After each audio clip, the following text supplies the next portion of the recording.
میں آپ کو ایک بات عرض کروں کہ بد نگاہی یعنی بد نظری کے بہت سارے نقصانات ہیں۔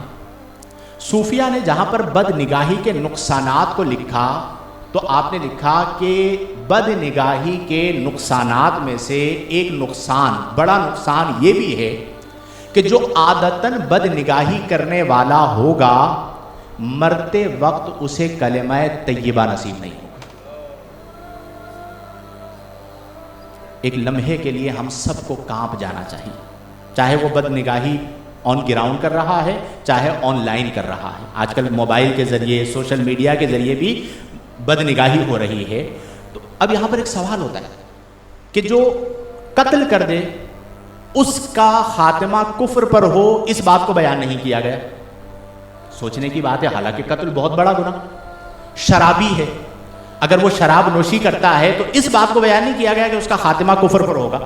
لیکن جہاں پر بد نگاہی کی بات آئی تو بد نگاہی کے وبال اور نقصانات میں سے ایک بڑا نقصان یہ بیان کیا گیا کہ جو عادتاً بد نگاہی کرنے والا ہوگا تو یہ خوف ہے کہ مرتے وقت اسے کلمہ طیبہ نصیب نہ ہو، اسے کلمہ یاد نہ آئے۔ اس کی وجہ کیا ہے میرے پیارے دوستو؟ اس کی وجہ یہ ہے کہ بد نگاہی ایک ایسا عمل ہے کہ جب بندہ بد نگاہی کرتا ہے تو گویا کہ وہ اللہ کی غیرت کو للکارتا ہے۔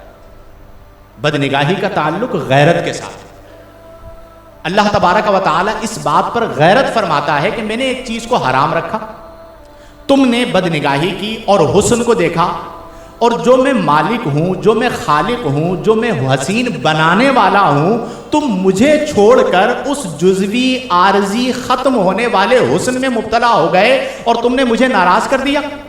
تو اس بات پر اللہ تبارک و تعالی غیرت فرماتا ہے اور ایسا شخص ممکن ہے کہ کفر پر اس کا ختم۔ اور کئی ایسے واقعات ہیں، اگر ہمارے اکابرین کی آپ کتابوں کو پڑھیں، علامہ ابن جوزی کو پڑھیں آپ، علامہ ابن جوزی نے ایک واقعہ لکھا کہ ایک مسجد کا مؤذن تھا۔ کون تھا؟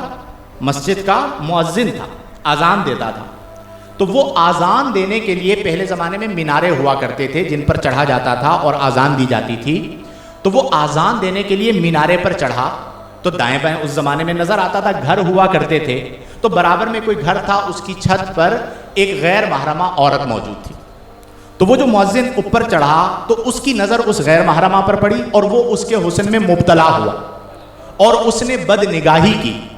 تو علامہ ابن جوزی فرماتے ہیں کہ اس مؤذن کا خاتمہ بعد میں کفر پر ہوا، اور اس کی وجہ کیا بنی؟ بد نگاہی کرنا۔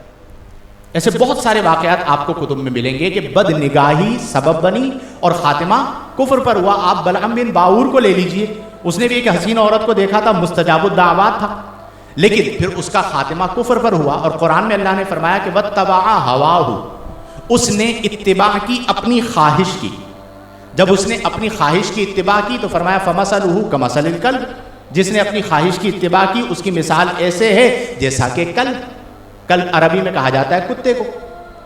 تو اب آپ سوچئے کہ بد نگاہی کا وبال کتنا زیادہ ہے کہ جو بد نگاہی میں مبتلا ہوتا ہے یہ اس بات کا خوف ہے کہ اس کا ایمان سلب ہو جائے۔ تو میرے پیارے دوستو، آج کے دور میں ہم سب پر یہ بہت لازم ہے کہ ہم اپنی نظروں کی حفاظت کریں، اپنی آنکھوں کو جھکا کے رکھیں۔ اگر کہیں پر غیر محرمہ پر پہلی نظر پڑ گئی ہے تو اپنی نظر کو وہاں سے گھما لیں، نہ یہ کہ ٹک ٹکی باندھ کر دیکھتے رہیں۔ آج ہمارا معاشرہ پستی کا اس حد تک شکار ہو چکا ہے کہ کئی مقامات پر بد نگاہی کو عیب ہی نہیں سمجھا جاتا۔ ایون میڈیا، سوشل میڈیا، دیگر جگہوں پر آپ دیکھیں تو وہاں پر تو یہ کہا جاتا ہے جی اس میں تو کوئی مذائقے کی بات ہی نہیں، صرف دیکھ ہی تو رہے ہیں۔ تو میں نے پہلے عرض کر دیا کہ دل کا جو دروازہ ہے وہ کیا ہے؟ دل میں جو بھی جائے گا وہ آنکھوں سے جائے گا، اور سب سے بڑا المیہ آج کے دور میں موبائل۔ جس درجے پر بد نگاہی آج بذریعہ موبائل ہو رہی ہے، کیا عوام، کیا خواص، کیا بوڑھے، کیا جوان، کیا بچے، اس کا آپ اندازہ ہی نہیں کر سکتے۔ اور اس کا نقصان کیا ہو رہا ہے؟ اندر سے حیا نکل رہی ہے۔